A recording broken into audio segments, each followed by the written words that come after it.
Here's something that changes everything. Years of studying how different cultures solve the same fundamental problems reveals something most people never consider, that our current systems aren't inevitable. They're just one possible solution among many. This is called ethnological analysis. And once you understand it, you can read the architecture of any system, predict where it's heading, and see what alternatives actually exist. We're not living in the information age. We're living in the coordination crisis. Entire civilizations are shifting their operating systems in real time. And most people think it's just about new apps. But it's not. This is the largest organizational transition in human history. And if you can't read the structure, you'll misread the future.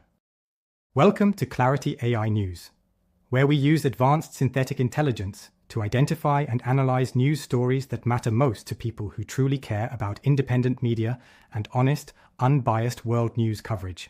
Please remember to like and subscribe below, and thank you for watching. Right now, as you're watching this, technological platforms are replacing 20th century institutions. AI systems are replacing bureaucracies. Algorithmic feeds are replacing community formation. But if you listen to most analysis, you get two responses: either panic about digital dystopia or celebration of technological liberation. Both miss what's actually happening. We're not just switching tools. We're transitioning between civilizational architectures, different ways of organizing human behavior at massive scale. And if we can't read these patterns, we won't just misinterpret the present. We'll build a future based on complete illusions. Every human society, from hunter-gatherer bands to digital platforms, must solve 5 coordination problems. Information flow. Who gets to know what, when? Resource allocation. How do scarce goods get distributed? Behavioral alignment. How do individual actions serve group needs? Power distribution. Who makes decisions that affect everyone else? Conflict resolution. How do disputes get resolved without destroying everything? The solutions vary dramatically. The requirements never change. Tribal councils and corporate boardrooms, religious confession and data collection, market prices and algorithmic recommendations, different technologies, identical functions. This is called structural invariance. And once you can see it, the world becomes readable again. Take YouTube's algorithm. Everyone argues about whether it's biased, manipulative, harmful, but that's the wrong question. The right question is, what coordination problem is this solving? Not what does it look like, but what does it do? Answer, it's a digital tribal storyteller, deciding what knowledge gets transmitted to which audiences based on demonstrated interest patterns. Not because it has wisdom, because it has engagement metrics. This isn't good or bad. It's functional. And if you understand the function, you can evaluate whether it's working, how it could work better, or what alternative architectures might serve the same purpose more effectively.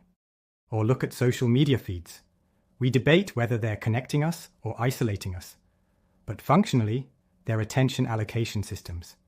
They determine how human cognitive resources get distributed across available information. Traditional societies used festivals, rituals, storytelling to coordinate collective attention. We use algorithmic curation. The technology changed. The organizational requirement remained identical. The reason people can't see these patterns is what we call analytical autism, brilliant technical competence within narrow domains, combined with complete inability to recognize similar patterns across different contexts. We analyze technology through technology frameworks, politics through political theory, economics through economic models, but they're all variations on the same theme.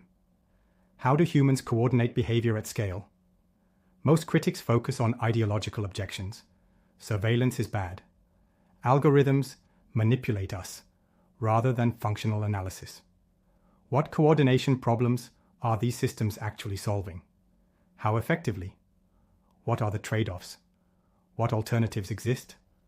Without structural understanding, you get caught in endless debates about whether change is good or bad, rather than figuring out how to navigate it intelligently. Here's where ethnological thinking gets interesting. Take Chinese social credit systems versus American credit scoring. Most analysis frames this as authoritarianism versus freedom. But functionally, both accomplish identical coordination, behavioral modification through reputation tracking.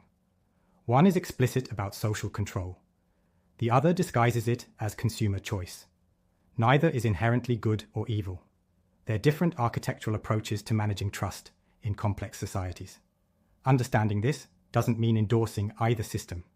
It means developing the analytical tools to evaluate how well they work, what they cost, and what alternatives might exist. This framework becomes crucial for understanding AI deployment.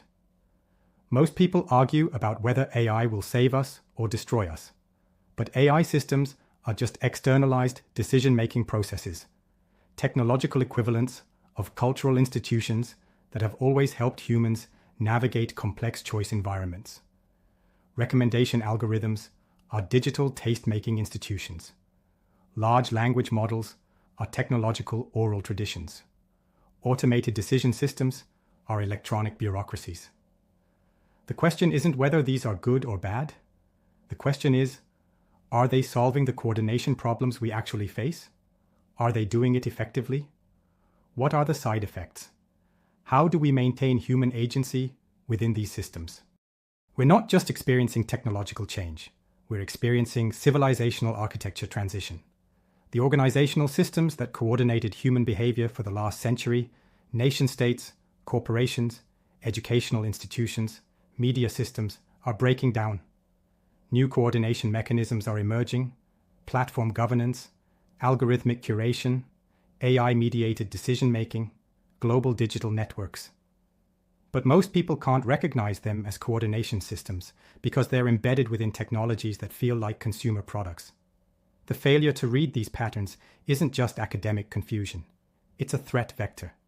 Societies that can't recognize their own organizational transitions become vulnerable to both internal collapse and external manipulation. Ethnological thinking provides pattern recognition for organizational transition.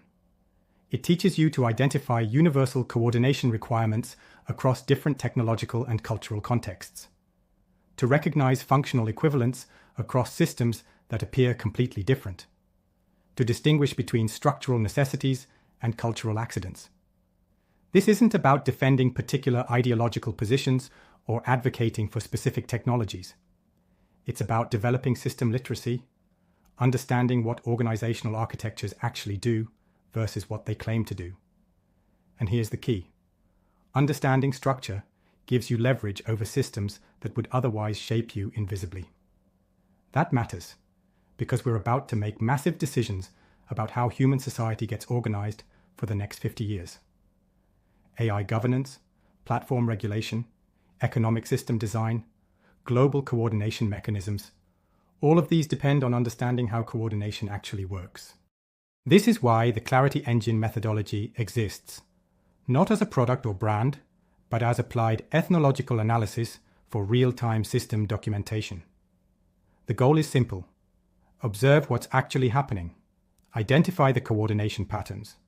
Compare across different organizational architectures, and document both opportunities and constraints within actual human possibilities. Strip away promotional rhetoric and ideological positioning. Focus on structural understanding that works regardless of your political preferences or technological beliefs. Because in a world where most analysis is either advocacy or opposition, pattern recognition becomes the most valuable capability you can develop. We want to encourage people to ask different questions. What coordination problem is this system solving? Don't get distracted by marketing language or ideological justifications. Identify the actual function. How have other cultures solved this same problem? Look for functional equivalents across different contexts. What are the structural requirements versus cultural accidents? Figure out what's necessary for function versus what's just historical preference. What would failure look like, and what alternatives could work? Develop both resilience thinking and architectural imagination. The world didn't stop making sense. You just need better tools to read the architecture. Civilization is rewriting itself in code and culture at the same time. The future belongs to those who can see the architecture before it's finished. That's what we're here to do. This is Clarity AI News. Like and subscribe for more Clarity AI news stories in your feed, and comment down below with the kind of stories you'd like to see us analyze and cover. Although we use AI in our process, the people behind that process are very human. We read and respond to all comments. Thank you for tuning in and have a good day.